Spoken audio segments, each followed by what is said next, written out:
Hey everyone, Sparks back with another Echocalypse video, and in this video we're going to talk about the release schedule, or at least the tentative release schedule for all of the next units coming out in Echocalypse. So you guys can kind of have a roadmap of what to expect, what you might want to save for and skip, and what you might consider as a must pull. Now, a disclaimer here at the very beginning, none of these kits are 100% confirmed.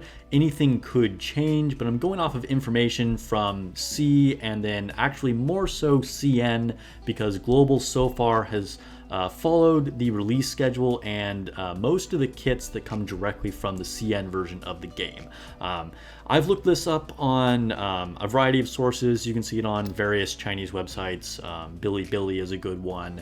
And I just want to kind of summarize this for you guys in a video. So let's jump right into it. So the next unit that we are going to be getting is Horus, and she's going to be coming at the end of the month, January, probably something like the 28th. And she's going to be a DPS unit. She has abilities to do armor break and additional damage. Like if they have armor break, she does look like she can deal out quite a bit of damage, but honestly, her passive is just really bad at base, from what I can tell. It would, of course, get better with investment, but most likely this is going to be a skip for most people. Now, as I always say with any game and any unit, if you like the character, pull them, use them. Play how it's fun for you, but I'm just going to be giving you recommendations purely on a power level perspective. I actually personally really like the Egyptian aesthetic on some of these units. You don't see that in a lot of games, so Horus is pretty cool and you might like her. So, don't listen to me if you want to pull for her anyway. All right, the next unit we'll be getting at the beginning of February is going to be Mory. Now, Mory is another DPS unit. We've probably all seen her in the story. She has a pretty crazy design that basically made her nude without actually making her nude. She is pretty strong. She does high single target damage. Definitely could deal a lot of damage to one enemy, but again, I think this is probably a skip. A lot of people went all in on Aiken, or if you didn't, people are still doing solid damage with people like Rayon and Fenriru, or even Kiki and Griff. I mean, there's a lot of DPS options out there, so I don't think that we need to worry too much about Mory. Okay, we are also going to be getting Curry. Now, Curry is another DPS. We're getting a lot of DPS units in a row here. Curry's design is chef's kiss. She actually is a chef and will literally throw cakes at you, and she's also got some cakes in the other sense of the word. She got me so excited I couldn't talk there for a second. But yeah, she's a DPS, and she does a lot of burn synergistic moves, so she's going to be great if you're already running a team with like Rayon and Shiyu. She's going to fit in real well with that, or just be really good on her own. She has some self-rage restoration techniques, which is really, really valuable, and she's the first to probably solidly be considered better than Aiken. So I know a lot of people are going to want to pull for her. I would recommend pulling for her. I'm going to grab at least one copy of her, potentially go a lot more in on her than that even. Okay, after Curry, or Cake Girl, we're going to take a break from the DPS units, and towards the middle of February, we're going to get to Dorothy, who is a support. Now, Dorothy has kind of the opposite end of the spectrum on design, a bit of a lolly. I'm not super into it myself. She has some kind of interesting abilities, she has true damage buffs. She has kind of the random ability to take 0 rage, or have abilities cost 0 rage. Maybe she's a pull, maybe she's a skip. I'm not totally sure how to evaluate her. I'd really be interested to hear your guys' comments on her.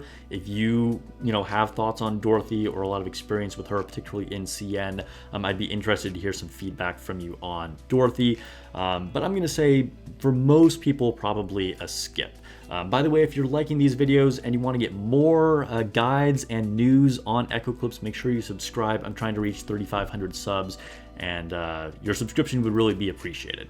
All right, but let's go ahead and move on into March. And our next unit is going to be one that we have seen in the story, and that is Tai Se. And she's another really unique unit, and she's kind of a defender type unit. Unique clone effects is kind of her shtick. Again, a little bit harder to evaluate. I think of her as something kind of like the Crow Elemento. If you have it, it can like bring in a shadow clone, so to speak. She has some sort of similar abilities to that, where she can make clones of herself. And again, harder to evaluate her, but I think she's probably going to be something that people can probably save the resources on, particularly if they went all in on, like Curry just a week or so before that. So, another opportunity. With a lot of these units, you want to grab one copy just to, be filling out your library and get your links and things like that. But, otherwise, I wouldn't say go all in for Tai Se. Okay, towards the end of March, maybe around the 24th, our next unit will be Yora. Now, Yora is another DPS. We're getting back on that DPS train. And Yora not only looks amazing, I'm a big fan of her design. That outfit really does it for me. And we saw the Elemento that kind of goes to her from one of the events. I forget what it was. It might have been the Vibration Arm event with the Serpent. So she's the one that goes along with that. And she is really, really strong. She can do some big magic damage, and she lowers her own rage cost, which anything involving rage is going to be really, really good. She can increase her own attack and crit, and my friend Kingu tells me that she'll probably also get a new ability that she didn't have in C to decrease the enemy's armor, and I'm going to say this is a pull. Again, probably no unit is really a must pull, and maybe if you went all in on Curry, you don't necessarily need to go all in on Yora. It depends on what your account is looking like for DPSs. But I'm really excited about Yora, even though Curry is probably like the more synergistic one with my current squad. But she's really, really, really strong. And again, another unit that's probably going to overshadow even Aiken. So I would recommend you go for her. She's the one that I'm actually personally looking the most forward to. Curry might actually be a little bit better, slightly, but I think Yora will be better at no investment. But again, we'll have to see exactly what their kit looks like when they actually reach global and do some testing with them. But either way, they're both gonna be super strong, and Yora coming at the end of March is one that I am super hyped for. And then lastly, this isn't necessarily coming right after Yora. We're probably going to get some more stuff in between, but we're getting a collab. So this is something for you guys all to think about, and it is going to be a Overlord collab, and I know a lot of people are going to be hyped for, and I know you guys are all going to be into Albedo. So keep that in mind, that at some point the collab is probably coming down the line, and these are units that will probably never come back, or might take a year or more. We don't know. Collabs are always something that's going to be very limited, and we're not sure if we would ever get to see them again. So you don't want to miss that, particularly if you're an Overlord fan. Albedo looks cool. We're going to get some other units along the way, and none of these have been full-on character reviews, of course. We'll talk about each of them in detail as they come out, like I do with every new unit, and of course we'll talk about the collab a lot more once it gets officially announced for global. But that's all I have for you guys today. Hope this helps you plan out your account and know what you want to spend on or what you want to save for. Let me know if you have any questions in the comments below. Please subscribe for more Echocalypse videos, and I'll catch you guys in the next video or stream.